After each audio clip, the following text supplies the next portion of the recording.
Okay, hi kids, this is Mrs. Wolf, and I am sending a video because I want to talk to you about Holy Week. And so Holy Week begins with Palm Sunday, but there's 3 days that are really, really important that we should focus on right before we go into Easter. So I want to talk to you a little bit about Holy Thursday because these days are really kind of getting to the detail of what Jesus does before he dies on the cross. And we all know that Easter is that beautiful celebration of the fact that after Jesus dies, we have this new life, and we celebrate that wonderful new life and new hope and love that we receive from Jesus. The first picture I want to show to you, I'll see if I can get the computer in front of you. Okay. So here's a picture that kind of depicts what the main focus of Holy Thursday is. On that night, we remember that Jesus, he gathered with all of his friends who are the apostles, and they are celebrating the Jewish Passover, which I know you've read about at school. And the Jewish Passover is they're celebrating as Jewish people the day that Moses came and brought them out of Egypt and they got their freedom from the Egyptians. So like all the Jewish people at that time, they were celebrating that Passover that night.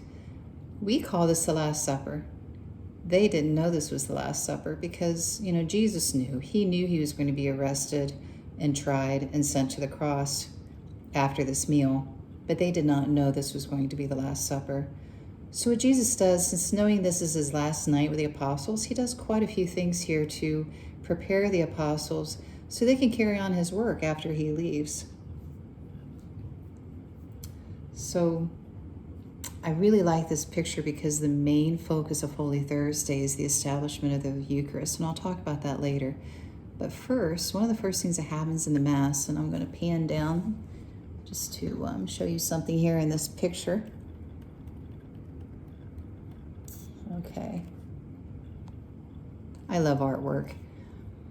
But right down here, we see this basin. And right over here, we see like a pitcher with this crazy handle, right? Okay. Even better, can you see right underneath of here? I just love this. These are the apostles' toes. Can you see their feet? Okay. So that's going to bring me to this next picture that I want to talk to you about. So during this Passover meal that Jesus was having with his friends, he suddenly kind of stood up and he said to the apostles, he said, "I am going to wash your feet." And the apostles are like, "Why? Why are you going to wash our feet? We just don't understand that." You can see all the question looks on their faces. Can you see them all gathered around him? So what Jesus does, he kneels down and he grabs that pitcher of water in that basin and he begins to wash the feet of all of the apostles, every single one of them. And they're wondering, because great leaders, they usually have people who do things for them. Why in the world would, someone like Jesus who had so many followers and they knew he was a great teacher and a great prophet, why would he do this for them? They felt like they should be doing it for him. He said, "No, let me do this for you." And basically what he's doing is he is modeling to them that we should always be in service to others and try to take care of other people and try not to think about ourselves so much. So that's what Jesus is showing them. And he's actually preparing them because he knows he's not going to be able to continue to show them and teach them anymore after this night. So he's preparing them to go out into the world and to preach, and to also to remember that they are servants and that they're there to take care of other people and to think about them as well.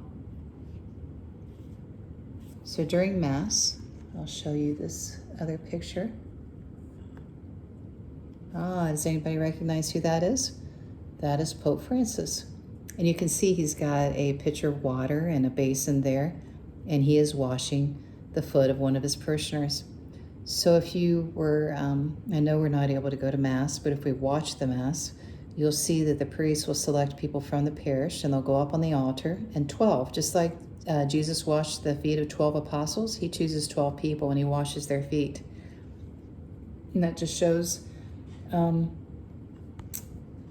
his service to others and modeling what Jesus did and what Jesus said and what Jesus did. Okay, so going back to this picture in the Eucharist. Okay, so Jesus knew that this was going to be his last time with the apostles. And he wanted to leave his presence with all of us. Since he couldn't be here in his own physical body, he wanted to find a way that he could still be with us. And he does that in the Eucharist right here. Now, in his day, he wouldn't have been holding the circle like we see at Mass, right?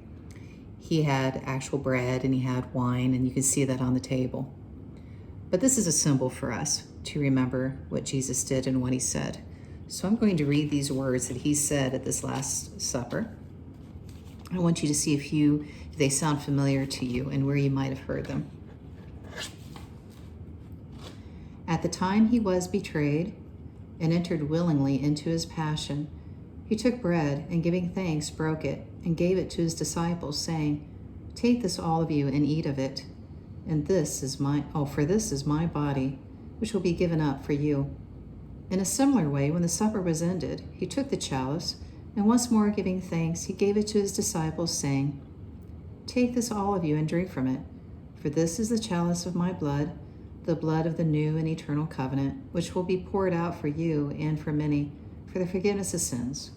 Do this in memory of me."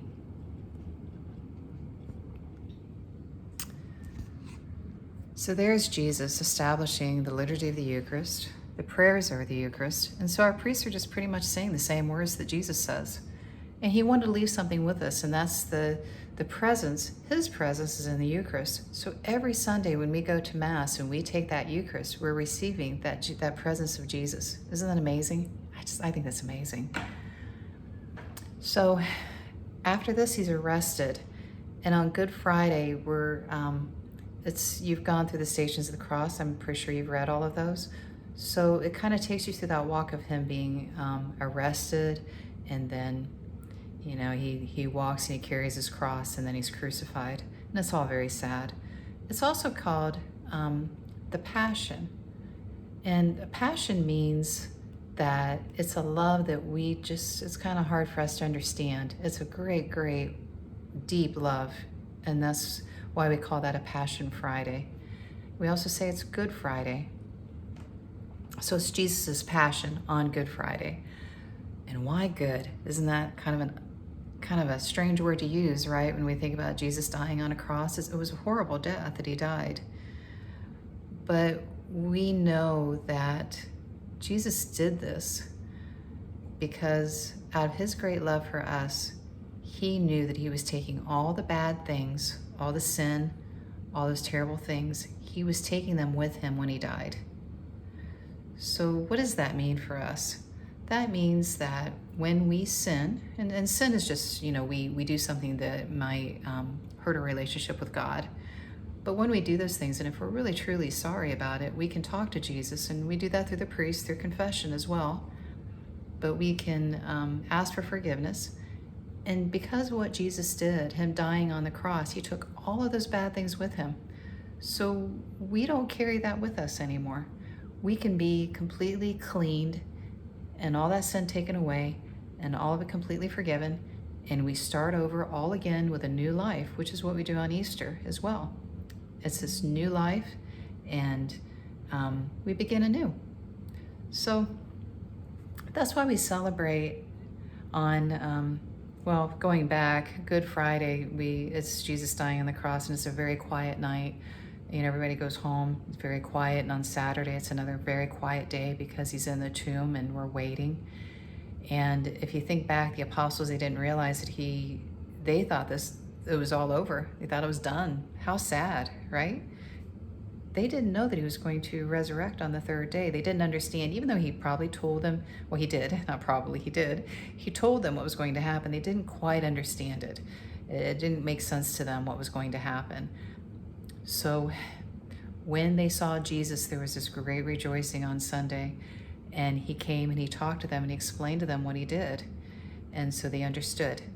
And now the apostles are going to go out and take over and begin what Jesus started, and that's what we're all called to do as Christians as well, to go out and to preach, but mostly be good to each other right now. I think that's what Jesus wants us to do. We can preach by the things that we do, right?